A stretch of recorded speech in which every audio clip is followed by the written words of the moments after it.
గత 10 ఏళ్ల కాలంలో టిఆర్ఎస్ పార్టీ మీద వారి అవినీతి మీద మేము చేసిన పోరాట ఫలితం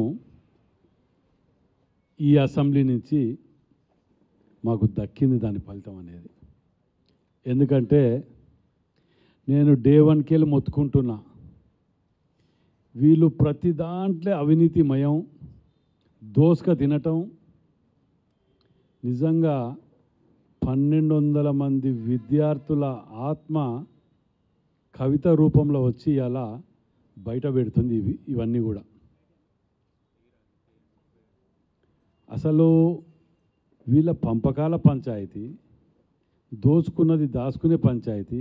ఇంకా అంతకంటే ఎక్కువైందంటే ఇది తిన్నది చాలక ఆ టీఆర్ఎస్ అకౌంట్లో కూడా ఇంకో 1500-2000 కోట్లు ఉన్నట్టున్నాయి అందులో.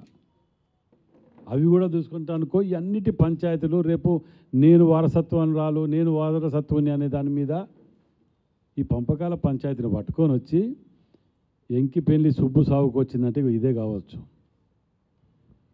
వాళ్ళ దాంట్లో ఎన్నడన్నా నిజం మాట్లాడినరా ఒక్కరోజు? ఇవాళ ఇంకా కొత్తగా బినామీ పేర్లు వచ్చినాయి, అవి వాస్తవాలు. 10 ఏళ్ల కింద వాళ్ళ ఆస్తులేంటి, అధికారం రాకముందుకు వాళ్ళకున్న ఆస్తులేంటి, ఇవాళ సింపుల్గా ఐటీ అసెస్మెంట్స్ ఉంటాయి. ఈ ఐటీ అసెస్మెంట్ ఏ ఇయర్కి వెళ్ళి కడతా? నాది ఒక 20 ఏళ్ళకి వెళ్ళి ఉన్నది, నాది 20 ఏళ్ళకి వెళ్ళి ఉన్నది. 15 ఏళ్ళ కింద నాకు బెంజ్ కారు ఉండే, 15 ఏళ్ళ కింద అసెస్మెంట్లో ఉంటుంది. నేను 20 ఏళ్ళ కింద లైసెన్స్ హోల్డర్ నేను కొనుక్కున్నోటి, అది కూడా అందులో ఎంట్రీ ఉంటుంది. ఆ ఖైదాలు తీసి చెక్ చేస్తే ఇవాళ వచ్చిన 1000 కోట్లు ఎక్కడికి వెళ్ళి వచ్చినాయి, లక్షల కోట్లు ఏడికెళ్ళి వచ్చినాయి, ఈ ఆస్తులు ఏడికెళ్ళి వచ్చినాయి తెలిపోతుంది. వీటన్నిటికంటే సింపుల్గా అసెంబ్లీలో పొద్దుగాల 2 గంటల వరకు జరిగిన అసెంబ్లీలో కూడా నేను అసెంబ్లీలో నాకు మైక్ ఇయ్యలే కానీ నేను లొల్లిపెట్టిన. కాళేశ్వరం కట్టింది వాళ్ళు కాదా, వాళ్ళ హాయంలో కూలింది కాదా, వాస్తవం కాదా, దానికి సంబంధించిన అధికారుల దగ్గర 100 కోట్ల రూపాయలు దొరికినది వాస్తవం కాదా, ఇవన్నీ వాస్తవాలు కాదా? ప్రజలకు అర్థమైతే లేదా? ఇంకా దాన్ని సమర్థించుకోవటానికి అసెంబ్లీలో ఆయన హరీష్ రావు గారు మాట్లాడినప్పుడు అప్పుడు కేసీఆర్ ఎంబడి నువ్వు కూడా ఉన్నావని శ్రీనివాస్ రెడ్డి అంటాడు. నేను లేనాయ బాబు, నేను నువ్వు లేవు కానీ పేపర్ యాడ్ ఇచ్చినావు అంటాడు. పేపర్ యాడ్ ఎక్కడి నుంచి చూపి అంటే ట్విట్టర్లో పెట్టిన అంటాడు. అంటే ఒక్కటి కూడా మాట్లాడింది నిజం లేకుండా మాట్లాడటం. 8 మందితోట ఈయన ఒక్కడు పోరాటం చేసిండట, ట్రిపుల్ షూటర్ అట దానికి పేరు. దొంగతనం చేసినాడు 1000 మందికి సమాధానం చెప్పాలి, ఒక్కరికి 8 మందికి కాదు. అసలు మీరు చేసిన పాపాల కుప్పకు ఈ ఒక్క డిపార్ట్మెంట్ కాదు. కవిత గారు ఇవాళ పోయి సిబిఐ ఎంక్వైరీలా నువ్వు సాక్ష్యాన్గా మారు, ఇవాళ చేసిందని అన్నిటికీ సాక్ష్యాలతో చెప్పటం కాదు, దానికి ఇంకో ముడేస్తుంది ఇటు. హరీష్ రావు, సంతోష్ రావు వెనుక రేవంత్ రెడ్డి గారు కానీ కూడా మినిమం కామన్ సెన్స్ ఉండాలి మాట్లాడే వాళ్ళకు కూడా. దానికి బీజేపీ లీడర్ ఒకరిద్దరు కూడా మాట్లాడుతున్నారు ఎంపీలు. అయినే అందులో ఉండి ఎన్నుకుంటే సిబిఐ ఎంక్వైరీ ఎందుకు వేస్తారండి? ఇక్కడ ఇంకేదైనా ఒక కమిటీ వేసి క్లోజ్ చేస్తారు కానీ సిబిఐ ఎంక్వైరీ వేసుకుంటారు ఎవరన్నా? అంటే మినిమం కూడా దాన్ని ఏం పని చేయకుండా ఒకరి మీద ఒక లొల్లులు పెట్టుకొని ఈ దుకాణం పెట్టుకున్న పంచాయతీని రాయటం, దూరంతా రాయటం. ఇవాళ సింపుల్గా ఇన్కమ్ ట్యాక్స్, ఈడీ ఇవి అన్నీ ఉన్నాయి కదా, వీళ్ళందరూ ఆస్తులు తీయమనండి. ఇప్పుడు బినామీల పేర్లు ఇద్దరు పేర్లు చెప్పిన 100 ఉన్నాయి అలా. ఎక్కడికి పోయినా దోసుక తిని మాట్లాడి చేసినాయే. మళ్ళీ ఇన్ని చేసి ఇంకా ఆమె పెద్ద ఇట్లా దేశ స్వాతంత్రం దానికి ఇక్కడ ఉన్న ఎదవలు కొందరు ధర్నాలు, బైక్ ర్యాలీలు, స్వాతంత్ర పోరాటానికి పోయినాడు, దొంగతనానికి పోయినాడు. నేను మీకు గుర్తున్నదో లేదో, ప్రతి మీటింగ్లో కూడా నేను శ్రీవాడపురం ముఠ ఒక్కొక్కడు 10,000 కోట్లు సంపాదించిండు, ఒక్కొక్కడు దోసుక తిన్నాడు అని ఆధారాలు, సాక్ష్యాలతోనే ముందు పెట్టడం మీ ముందు ఇక్కడ ఈ జిల్లా మటుకు. ఇవాళ అన్ని వాస్తవాలు బయటకు వచ్చినాయి. దీని మీద నేను మా ముఖ్యమంత్రి గారిని మా మంత్రివర్గాన్ని కూడా నేను రిక్వెస్ట్ చేస్తాను. రేపు నేను ఒక లెటర్ పెట్టదలుచుకున్నా దీని మీద. జిల్లాల వారీగా తెలంగాణ ఉద్యమకారుల ఆత్మ శాంతించాలంటే వీళ్ళు తోసుకున్న ప్రతి పైసని కక్కియాలే. నేను మొత్తుకుంటుంటే రాజకీయ అభియోగం అని చెప్పి నన్ను అనుకున్నారు, కానీ ఇవాళ వాస్తవాలు రోడ్డు మీద పడి వాళ్ళు మాట్లాడుకుంటుంటే ఎక్కడన్నా 100, 1000, 1,00,000, కోటో కాదు, ఇది 100 కోట్లు 1000 కోట్లే ముచ్చట.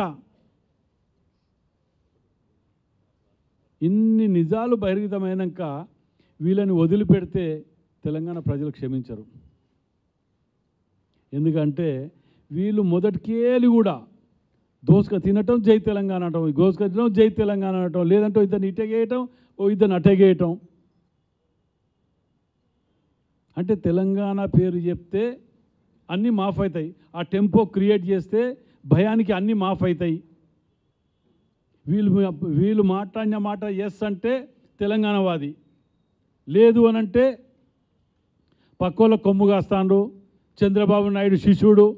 అరే చంద్రబాబు నాయుడు శిష్యుడు రేవంత్ రెడ్డి అయితే ఈ అయ్యా చంద్రబాబు నాయుడు హనుమంతరావు శిష్యులు. Hanumantha Rao youth Congress state president ఉంటే వైస్ ప్రెసిడెంట్, జనరల్ సెక్రటరీలు వీళ్ళు. అప్పుడు తెలుసు అది. అంటే వాళ్ళు శిష్యులు కాంగ్రెస్లోకి వెళ్ళిన కదా వాళ్ళు. అంటే మీరు మాట్లాడేదానికి అంతన ఉండదు, పొంతన ఉండదు. ఏమనంటే దాన్ని విమర్శించుకుంటూ సానుభూతి పొందటానికో, లేకపోతే తెలంగాణ ఇదంటే చేసిన దొంగతనాలు, దోచుకున్న డబ్బు ఇవన్నీ మాఫ్ అవుతాయని చెప్పి సెంటిమెంట్ తోటి బ్లాక్మెయిల్ చేసుకుంటా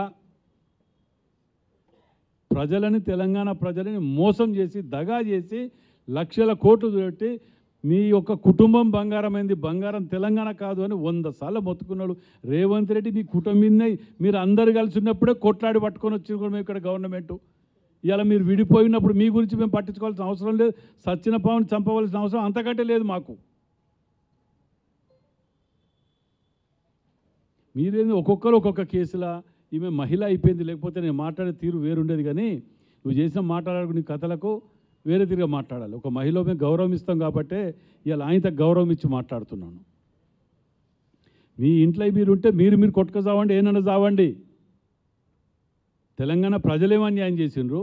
మీ కుటుంబాన్ని నమ్మటం, ఏదో అమర నిరాహార దీక్ష, దొంగ దీక్ష చేసి అందులో పండుకుంటూ ఇవన్నీ నాటకాలు ఓ ఎపిసోడ్ తీరుగా తెలంగాణ ప్రజలని మైండ్ సెట్ని కంప్లీట్ డైవర్ట్ చేసి విద్యార్థులని, యూనివర్సిటీలలో విద్యార్థులని రెచ్చగొట్టి, తండలల్లా ఇక్కడ అక్కడ మొత్తం రెచ్చగొట్టి, మనిషో దిక్కు రెచ్చగొట్టి తెలంగాణ ఉద్యమంలో మేము వాళ్ళ శవాల మీద ఇలా కోట్ల రూపాయలు సంపాదించుకొని 7 లక్షల కోట్లు, ఒక 10 లక్షల కోట్ల పై చీలిక. అంటే మీరు అనుకోవచ్చు, అరే మొత్తం 6 లక్షల కోట్లే కదా అప్పయింది, 10 లక్షల ఏడుకెళ్ళి అంటారు వీళ్ళు మాట్లాడితే నమ్మటట్టు ఉండాలని అనుకోవచ్చు. కానీ ఎక్కడో యాదగిరిగుట్ట దగ్గర యాదగిరిగుట్టని మనం అభివృద్ధి చేస్తామని చెప్పి చేసేటప్పుడే ఆ చుట్టుపక్కల ఇటు 500 ఎకరాలు, అటు 1000 ఎకరాలు కొనేస్తారు. అక్కడికి ఆ రోడ్డు పోస్తారు, సెంట్రల్ లైటింగ్ పెడతారు ఆడ. అట్లా హైదరాబాద్ పరిసర ప్రాంతాల్లో, చుట్టుపక్కల పరిసర ప్రాంతాల్లో మొత్తం కూడా ఎక్కడికి పోయినా 100 ఎకరాలు హై రేజ్డ్ బిల్డింగ్స్ ఇవన్నీ కూడా వాళ్ళ యొక్క బినామీల మీద కొని, వాటికి ఆడ ఇల్లే ఉండదు, దానికి ఇల్లున్న దగ్గర రోడ్డు ఉండదు. వీళ్ళు కొన్న పొలాల దగ్గర ఒక పెద్ద లైన్, ఈ సైజు లైన్ వేస్తారు, 100 ఫీట్ రోడ్డు, దానికి సెంట్రల్ లైటింగ్ సిస్టమ్ పెడతారు. అక్కడ డెవలప్ చేసి ప్లాట్లు అమ్ముతారు. ఇక్కడ ఏమైంది, రూపాయికి కొన్నది 100 రూపాయలకు వచ్చే రేటు, సొమ్మంతా గవర్నమెంట్ది, మేము కట్టే ట్యాక్సులు, దోసుక తిన్నది తెలంగాణ ప్రజలది. మేము ఎక్స్పాన్షన్ చేస్తామని చూస్తే అక్కడ పోయి చూస్తే మొత్తం ఏది ఆ సిమెంట్ ఫ్యాక్టరీ రామేశ్వరరావుది, లేకపోతే ఈయన బినామీలది పేర్లు అన్నీ ఇప్పుడు బయటకు వస్తాయి. నిజంగా చెప్పాలంటే ఇవాళ వీళ్ళు మాట్లాడింది చిన్నది, చాలా చిన్నది. రాబోయే రోజులలో మేము కూడా వీటన్నిటిని ఎవిడెన్స్ సమకూర్చి 2 ఏళ్ళు పట్టింది మాకు కూడా దగ్గర. మేము ఏదో ఆదల బాధలది సబ్మిట్ చేసి ఇచ్చేది ఉంటే మమ్మల్ని ఏమందరు అంటే కక్ష సాధింపు చర్య అందరూ. ఇవాళ పిన్ పాయింట్ అసెంబ్లీలో మాట్లాడినప్పుడు ముఖ్యమంత్రి రేవంత్ రెడ్డి గారు వాళ్ళు ఇన్ని సబ్జెక్ట్ ఇంత క్లియర్గా జవాబు చెప్తారని ఊహించుకోలే వాళ్ళు. ఆ జవాబు చెప్పడం వలన ఇవాళ వాళ్ళకి అర్థమైపోయింది ఏంటంటే ఇక మాకు జైలు కూడా తప్పదురా అని. ఒక్కొక్కరికి ఏ ఎమ్మెల్యేకి కూడా 30 కోట్లు 40 కోట్లు 50 కోట్లు ఓ మీటింగ్ పెట్టి ఎవరి డబ్బాల మీద వాళ్ళ డబ్బాల పేర్లు రాసి ఉంటాయట. ఎవరి డబ్బా వాళ్ళు పట్టుకొని పోవాలి. ఇన్ని కోట్ల రూపాయలు ఇయాటికి నియమం నిజంగా మాకు బాధ అనిపిస్తుంది. ఏంటంటే మాకు ఆఫీస్కో 3 రంగులది పెట్టుకుందామంటే లేదు. మేము పొదుపుగా 15 ఏళ్ళ కింద కారు కొనుక్కొని ఇలా కొనుక్కోవాలంటే భయం అవుతుంది నాకు. ఒక్కొక్కడు గవర్నమెంట్ రాగానే 6 నెలలకే నీ అమ్మ విస్కీలట వాటి పేరేదో అనేది అదేంటిది దాని పేరేదో అనేది రాయల్ సల్యూట్. అక్కడ టీచర్స్ దాగనోడు రాయల్ సల్యూట్లు ఎవడి చిన్న చిన్న దాగం ఎవడి ఇదే బుడ్లు అని కూడా తిరిగారు సంవత్సరానికే. ఎవడు చూడు పెద్ద పెద్ద కార్లు కొత్త పెద్ద ఇండ్లు ఫార్చునర్లు సుమోలు ఆగిన రాయడన్నా. నీ అమ్మ 2 ఏళ్ళు అయింది ఇక్కడ టేబుల్ పెట్టి గుడ్డ పెట్టుకుందామంటే మాకు లేదు, ఛానల్ లేదు, పేపర్ లేదు, పార్టీకి ఆఫీసు లేదు. ఈ నా కొడుకులను వదిలిపెడితే తెలంగాణ ప్రజలు క్షమించరు. బిడ్డ మీరు ఇంకా నీ ధర్నాలు సిగ్గుసరాలు లేకుండా ఇవన్నీ చేస్తున్నారు. తెలంగాణ ప్రజలు మిమ్మల్ని ఏ వాడల నిజంగా కూడా ఇవ్వాలని నేను తెలంగాణ ప్రజలకు పిలిపిస్తాను, ప్రత్యేకంగా వరంగల్ జిల్లా గడ్డ మీద ప్రజలకు. ఎందుకంటే ఉద్యమం అనేది ఏది లేసినా వరంగల్ నుంచే. ఉస్మానియా అంటారు కానీ ఉస్మానియా కంటే ముందు వరంగల్ గడ్డ. మన ఉద్యమాన్ని మీద మన పేరు పెప్పి మన పిల్లల శవాల మీద పేలాలు ఎరక తిన్న ఈ తెలంగాణ ద్రోహులని తరిమి కొట్టే వరకు ఎవరు కూడా నిద్రపోవద్దు. ప్రతి పైసా ప్రతి రూపాయి కక్కియాలే. నేను చెప్పింది ప్రతిదీ నిజమవుతున్నది. అలా గుర్తుపెట్టుకోండి. పార్టీ ఆఫీస్ది కూడా మొత్తుకుంటున్నా. 1,50,000 రూపాయల గజం ఉన్నదాన్ని పట్టణ సెంటర్లా ఎకరం అని చెప్పి ఎకరంన్నరా ఎకరం దానికి తాడు లేదు, బొంగురం లేదు, అవన్నీ కూడా త్వరలోనే కక్కియబోతాను. త్వరలోనే ఇక మీరు ధర్నాలు గిర్నాలు చేస్తారంటగా మీ ఇళ్ళ కాడ కూర్చొని మీరు తిన్న ప్రతి పైసని కక్కియకపోతే మా పేరు రాజేందర్ రెడ్డి కాదు బిడ్డ అనుకుంటారు. ఇలా ఇంకా మీకు సిగ్గుసెరాలు లేకుండా ప్రజలను రెచ్చగొడటానికి ఇంకా నమ్ముతారనుకుంటున్నారు వీళ్ళు.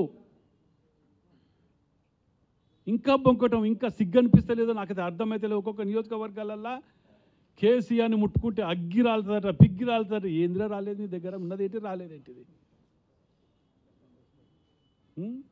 ఎవడు బ్లెండర్ స్పైడ్ కూడా తాగనోడు బుడ్డి అది దాని పేరు కూడా గుర్తురాదు. Royal salute. ఎవరి ఇళ్ళల్లో అడిగినారు వస్తానట, అబ్బో ఈయన వస్తానట, హైదరాబాద్కి వెళ్ళి ఆయన వస్తానట అంటే మరి ఇక్కడ దొరుకుతారని బుడ్ల కోసం తిరుగుతారు. ఆగిన ఎవడన్నా దోపరికానికి కూడా హద్దు పద్దు ఏది లేకుండా ఆమె నీతులు చెప్తున్నది. పోయిందో మీకు స్వాతంత్ర పోరాటం చేసి జైలు పోయి వచ్చినట్టు జైలుకి వెళ్ళి పోయేటప్పుడు ఇట్టిట వచ్చేటప్పుడు ఇట్టిట వచ్చింది. ఏ షాపుకు పోయినా బట్టలు తీసుకునేది, ఏ షాపుకు పోయినా బంగారం తీసుకుంటాను అని బంగారు షాపులు మొత్తుకుంటూనే ఉండే. ఇవాళ ఆమె కూర్చొని వీళ్ళ మీద వీళ్ళు ఆయన మీద తప్ప ఏమున్నది ఇలా. కాబట్టి తెలంగాణ ప్రజలకు మీ ద్వారా విజ్ఞప్తి చేస్తున్న వరంగల్ జిల్లా ప్రజలకు ఈ కుటుంబాన్ని రాష్ట్ర బహిష్కరణ చేయండి. ఈ టీఆర్ఎస్ వాళ్ళ బినామీలని కానీ వాళ్ళ తొత్తులను కానీ నియోజకవర్గాలకు రానియకుండా బహిష్కరించండి.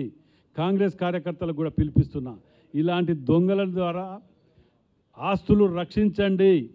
వీళ్ళు కబ్జాలు చేసినాయి, వీళ్ళు దోపిడీ చేసినాయి అన్నీ కూడా ప్రజలకే చెందాలనే విధంగా వీటికి రక్షణగా నిల్చోవలసిందిగా విజ్ఞప్తి చేస్తూ మీ ద్వారా సెలవు తీసుకుంటున్నాను. ఇదంతా కూడా ఇది కూడా ఒకటి భగవంతుడు ఆ కుటుంబానికి ఏమి ఇచ్చిండంటే ఒక గొంతు ఇచ్చిండు. ఆ గొంతు ఎట్లాంటిదంటే అంబేద్కర్ గారు కూడా ఇలాంటి వాళ్ళ గురించే చెప్పినట్టున్నాడు. అంబేద్కర్ గారు ఏం చెప్పినరు, ఎప్పుడు కానీ నిజాన్ని లైవ్లో ఉంచండి, లేకపోతే అబద్ధం నిజమయ్యే ప్రమాదం ఉన్నది అని ఇలాంటి ఎదవల గురించే చెప్పిండ్రు ఆ రోజు. పోరాటం ఎవరిది అని అంటే ఆమె అన్నదంటే మీకే క్లారిటీ ఇస్తాను సింపుల్గా. హరీష్ రావు వెనుక వీళ్ళ వెనుక రేవంత్ రెడ్డి గారు ఉన్నారు అంటున్నారు. రేవంత్ రెడ్డి గారే కనుకుంటే సిబిఐకి పోనిస్తారా? సిబిఐ ఎంక్వైరీ చేస్తాడా? సింపుల్గా, వేరే అవసరం లేదు. ఇక వాళ్ళు ఎన్నుకుంటే వాళ్ళని కాపాడతారా లేదు లోపల తోలుతారా? అంటే ఈమెకు అవగాహన లేదు. ఇలా తెలంగాణ ప్రజలకే బతుకమ్మ నేర్పినట్టు గొప్ప నాయకురాలు, వాళ్ళ అయ్యనో 80,000 పుస్తకాలు చదివిన గొప్ప నాయకురాలు. మన తెలంగాణ ప్రజలకి ఏమో తెలుసా? అమాయకులు, మోసపోయినాం వీళ్ళ చేతిలో దగాబడి, చెప్పినవి నమ్మి నిజమే కావచ్చు అనుకొని ఇవాళ అన్నీ బయటికి వెళ్తాయి. దీనికి జవాబు చెప్పమనండి. ఇవాళ దొరకాయి, జవాబులు దొరకాయి. 25 మందికి పెట్టుబడి పెట్టిండు హరీష్ రావు అన్నాడు, ఆమె చెప్తున్నది. నిన్నటి వరకు వాళ్ళ అన్న మీద ఏడిచింది, ఇవాళ హరీష్ రావు సంతోష్ రావు మీద పడ్డది. వాళ్ళ అయ్యే మాత్రం సంసారేట. వాళ్ళ అయ్యకి తెలియకుంటేనే ఇవన్నీ జరిగినాయి అని చెప్తున్నది. చెప్తే కూడా నమ్మటట్టు ఉండాలి, కొద్దిగా గొప్ప. ఏడికే సింపుల్గా అండి. ప్రజలను నేను కూడా అడుగుతున్నాను మీ ద్వారా, ఛానల్ ఏడికేలు వచ్చినాయి, పేపర్లు ఏడికేలు వచ్చినాయి, డబ్బులు ఏడికేలు వచ్చినాయి, మీరున్న బంగ్లాలు ఏడికేలు వచ్చినాయి. సింపుల్గా సాక్ష్యాధారాలు అంటే వీళ్ళ బినామీల పేర్లు ఒక 50 పేర్లల్లా వీళ్ళ ఆస్తులు గత 10 ఏళ్ళ కింద ఎంత ఉండే, ఇప్పుడు ఎంత ఉండే తీయమనండి. అది ఆడిటర్ దగ్గర వాలంటరీగా ఉంటుంది. ఆల్రెడీ ఆడిటర్ దగ్గర రెడీగా ఉంటుంది, బటన్ కొడితే అన్ని ప్రింట్అవుట్లు వస్తాయి. వాటిని ప్రజల ముందు నేను చెప్పిన 50 మంది పేర్లు పట్టుకొచ్చి ఆడ పెట్టమనండి. ఆడ తేలిపోతుంది, క్లియర్ కట్ వస్తుంది. ఇంకోటి ఏంటంటే దౌర్భాగ్యం ఏంటంటే మన ఇండియాలో నల్ల డబ్బుని దాచుకోవటానికి ఇలాంటి వాళ్లకు చాలా చురుకైన అవకాశాలు ఉంటాయి. ఏ విధంగా అంటే ఉదాహరణకు ఇక్కడ మన దగ్గర రింగ్ రోడ్డు పడ్డది. ఆడో 10 ఎకరాలు, ఈడో 20 ఎకరాలు ఒక్కొక్క ఎమ్మెల్యేలు కొనుక్కున్నారు కదా. దానికి ఏముంటుంది, అక్కడ ఎకరం కాస్ట్ 10 లక్షలే చూపించవచ్చు. అది 3 కోట్లు ఉంటుంది. 2,90,00,000 వాడు బ్లాక్ అమౌంట్ కడతాడు. 10 లక్షలే కదా వైట్ చూపించేది. దీని ద్వారా దోచుకున్న డబ్బుని వైట్ చేసుకోవటం, ఈ వెంచర్లు అనేటివి వేసుకుంటూ దానిని బ్లాక్ని వైట్ చేసుకోవటం, దాచుకోవటాన్ని మన దగ్గర ఉన్న లాలో కొన్ని ఇలాంటి పాయింట్స్ని టేకప్ చేసుకొని వాటిని లుసుకులను చేసుకొని వీళ్ళు సొమ్ము చేసుకోవటం. నిజంగా కూడా అబద్ధాన్ని నిజంగా చిత్రీకరించడంలో ఈ కుటుంబానికి వరల్డ్ వైడ్లో ఏదన్నా గిన్నిస్ రికార్డులో ఉంటే వీళ్ళని అలా పెట్టవచ్చు. ఈ కుటుంబాన్ని వాళ్ళు మాట్లాడే తీరు నిజంగా ప్రజలను చూస్తే ఇది నిజమే కావచ్చు అని నమ్ముకుంటారు. నిజం చెప్పేటోని కూడా ఎవరు నమ్మరు. అంటే ఈ నిజంగా కూడా ఈ కుటుంబాన్ని ఇలా బహిష్కరించాలి. వీళ్ళ వారసులు వీళ్ళ బినామీలని బహిష్కరించడమే కాకుండా ప్రతి రూపాయి కక్కియాలనేది మేము డిమాండ్ చేస్తున్నాం. తెలుగులో న్యూస్ కి ఫాస్టెస్ట్ యాప్ ఇప్పుడు టోటల్లీ న్యూ అవతార్లో జస్ట్ 5 సెకండ్స్ లో కంప్లీట్ న్యూస్, సోషల్ మీడియాలో ట్రెండ్స్ కి one stop solution, live TV app, voice search option తో ఇప్పుడే డౌన్లోడ్ చేయండి లేదా అప్డేట్ అయిపోండి. యాప్ లింక్ డిస్క్రిప్షన్ లో ఉంది.